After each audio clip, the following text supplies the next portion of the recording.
Hello everyone, welcome back. हम कर रहे थे describing motion around us from the new NCERT.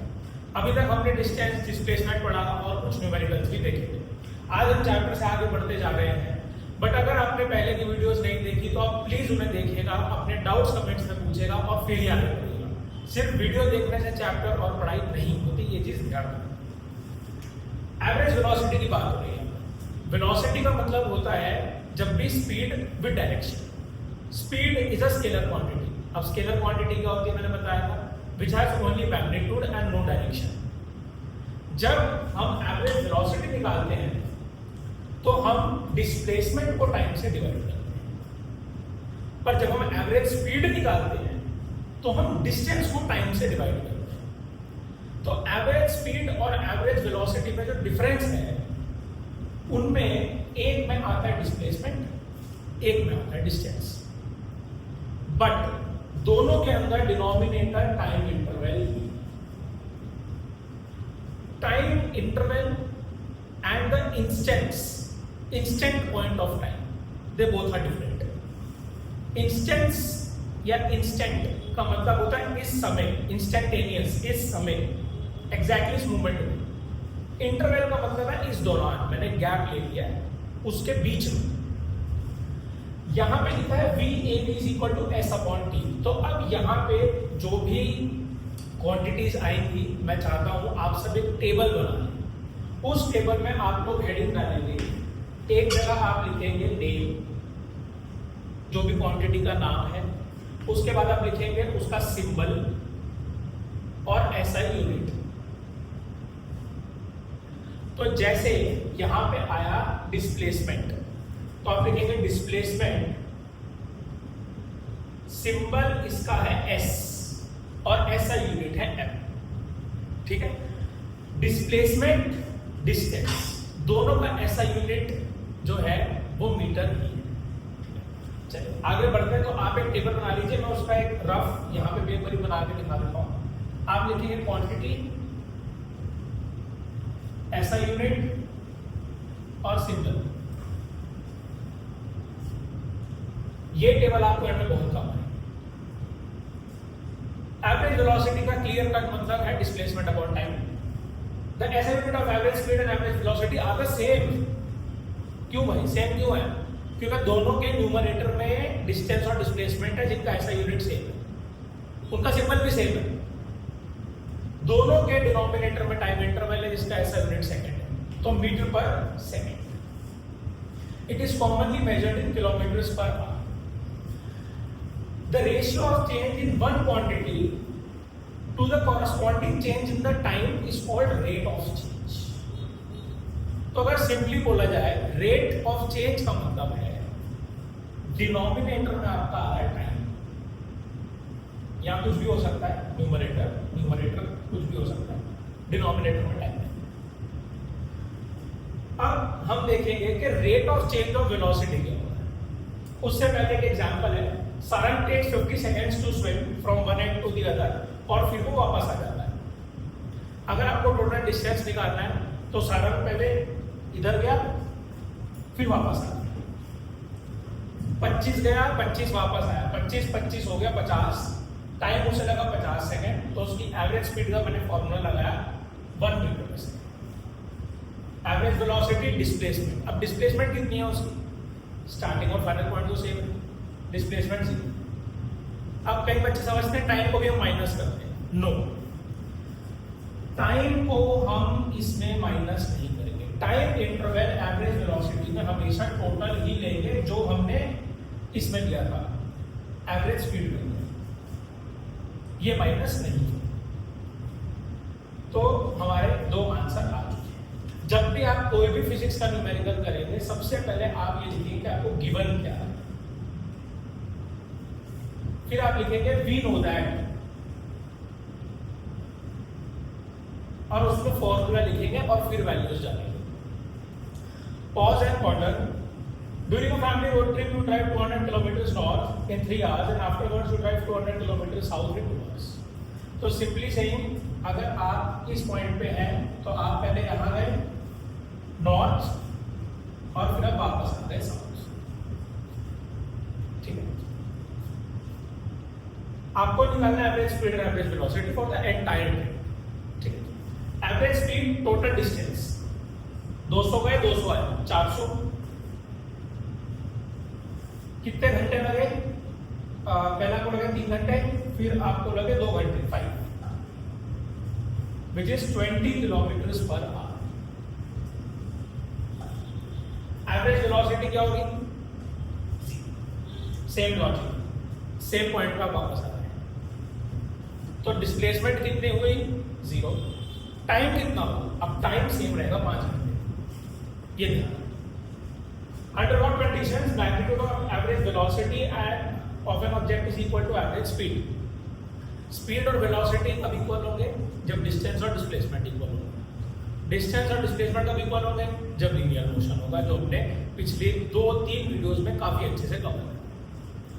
Magnitude of average velocity is 0 while average speed is not 0। तो अगर आप जा रहे हैं कहीं पे and you are constantly moving in one direction, आप अपनी डायरेक्शन चेंज नहीं कर रहे, तो उसने बोला एवरेज वेलोसिटी 0। तो यहाँ आप नॉर्थ गए वापस आ गए, तो इसका एग्जाम्पल यही रहा। क्वेश्चन 4 ही इसका एग्जाम्पल हो जाएगा इसके सेकंड पार्ट में। आप गए, आप वापस आ गए, डिस्टेंस है पर डिस्प्लेसमेंट 0 है, स्पीड है पर वेलोसिटी 0। आगे हमारा टॉपिक है एक्सेलरेशन।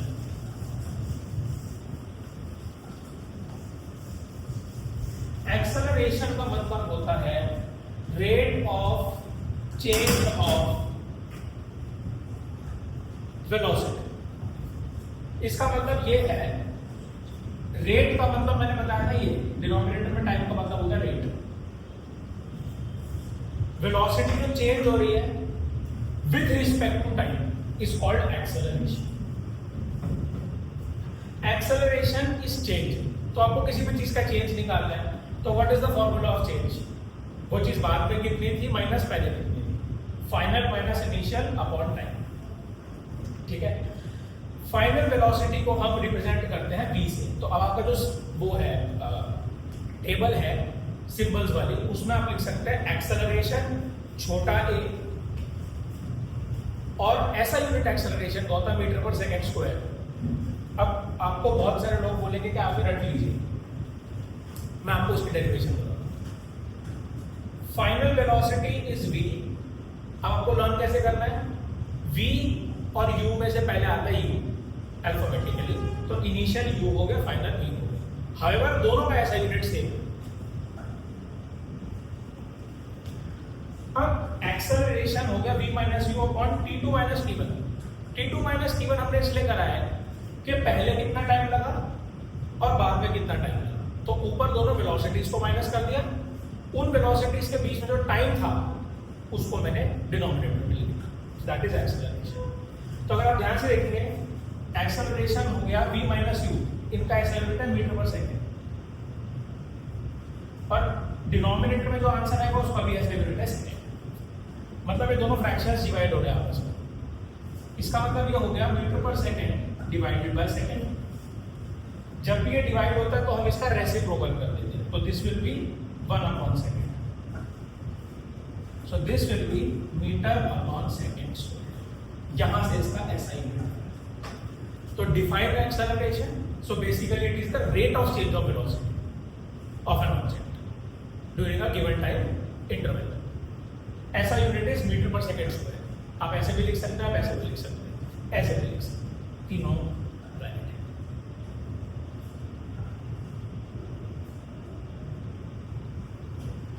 अगर आप कहीं जा रहे हैं और आपकी वेलोसिटी बढ़ रही है,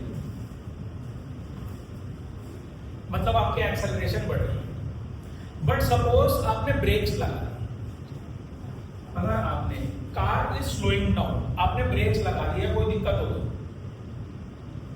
इसका मतलब यह है कि आप पहले ज्यादा तेज चल रहे थे, अब से u is greater than v। इसका मतलब यह है कि जब आप v माइनस यू करोगे तो आपका आंसर नेगेटिव आएगा, क्योंकि पहले ज्यादा था कम है, तो माइनस करके नेगेटिव आ रहा है। इसका मतलब जो आपकी एक्सेलरेशन है वो भी नेगेटिव आएगी। Negative acceleration is called as retardation. तो जब भी ब्रेक लगती है या कुछ होता है तो हम उसे बोलते हैं रिटार्डेशन डिक्रीजिंग वाली केस। पॉजिटिव एक्सेलरेशन को पॉजिटिव एक्सेलरेशन ही कहते हैं, उसका कोई वर्ड नहीं है। अब इसे डी एक्सेलरेशन भी कह सकते हैं। नेक्स्ट, यहां पे टेबल गिवन है कि आप कार्स बताइए, कुछ भी लिख सकते हैं, मारुति, टोयोटा या कोई भी गाड़ी का नाम स्पेसिफिक भी लिख सकते हैं, और इंटरनेट से ढूंढ के लिखना, तो it is not that important. अब ये जो न्यूमेरिकल है ये बहुत जरूरी है। यहां पे लिखा है moving along a straight highway with velocity 36 kilometre per our.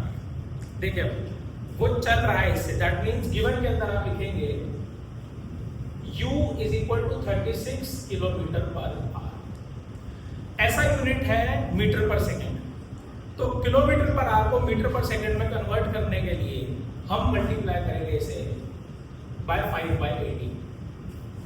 अब 5/18 से क्यों मल्टीप्लाई करेंगे? क्योंकि अगर आप देखें किलोमीटर को मीटर करने के लिए 1000 चाहिए और आर को सेकेंड्स में करने के लिए 36, 60 into 60। और अगर आप इस फ्रैक्शन को कट करके रिड्यूस करेंगे यू विल अराइव एट 5/18। तो आप ये शो करने के बजाय सीधा 36 into 5/18 पे लिख सकते हैं and answer will be 10। U आ गया, v आ गया 54 इंक्रीज हो चुका है और टाइम आ गया। a लिखना है तो आप सीधा लिखेंगे v होगा a is equal to v minus u upon t। आप वैल्यूज डालेंगे, आपका करेक्ट आंसर आ जाएगा। Magnitude of the bus of the velocity is increasing, इसका मतलब एक्सेलरेशन इज पॉजिटिव। तो जिस दिशा में बस जा रही है उसी दिशा में एक्सेलरेशन हो रही है और वेलोसिटी भी उसी साइड हो रही है। अब उसने बोला है व्हेन ब्रेक्स आर अप्लाइड, मैंने बताया आपको सेकंड केस। ब्रेक का मतलब यह है कि अब गाड़ी रुक चुकी है, पहले अब तक वो चल रही थी, अब जब वो रुकी है तो वो स्टार्ट कहां से हुई थी? जहां वो पहले रुकी थी। 36 से शुरू हुई, 54 तक गई, 54 पे अब गई वो, उसके बाद अब वो वापस रुक गई। इसका मतलब ये है कि अब एट द एंड उसका जो v है वो 0 हो चुका है। v 0 क्यों है? क्योंकि ब्रेक्स लग चुकी है। जब ब्रेक लगती है v 0 तो याद रखिएगा, जब भी क्वेश्चन में बोला गया the object is starting at rest, from rest, मतलब u 0 होगा। तो u 0 होगा रेस्ट पे, v 0 होगा ब्रेक्स पे या जब वो रुक रहे। इसका मतलब एक्सेलरेशन हो गई v minus u upon t। Negative acceleration आ गई, मैंने बता दिया था कि जब भी नेगेटिव एक्सेलरेशन आती है उसका मतलब रिटार्डेशन है, मतलब वेलोसिटी ऑपोजिट है। देखिए minus sign indicates acceleration is acting in the opposite direction. अब ये बहुत सारे फोर्स मोशन के लॉज वगैरह भी पढ़ेंगे। जब भी नेगेटिव साइन आ रहा है आंसर के साथ आप लिखेंगे ऑपोजिट डायरेक्शन। आप ये चीज की फोर्स निकालना है और वो नेगेटिव आ गई, मतलब वो भी नेगेटिव डायरेक्शन है, फ्रिक्शनल फोर्स है। तो आई होप आपको यहाँ तक का समझ आया हो। आगे और न्यूमेरिकल्स के साथ, और आपको कोई भी डाउट हो तो प्लीज कमेंट में बताइए। सी यू टुमारो, थैंक यू।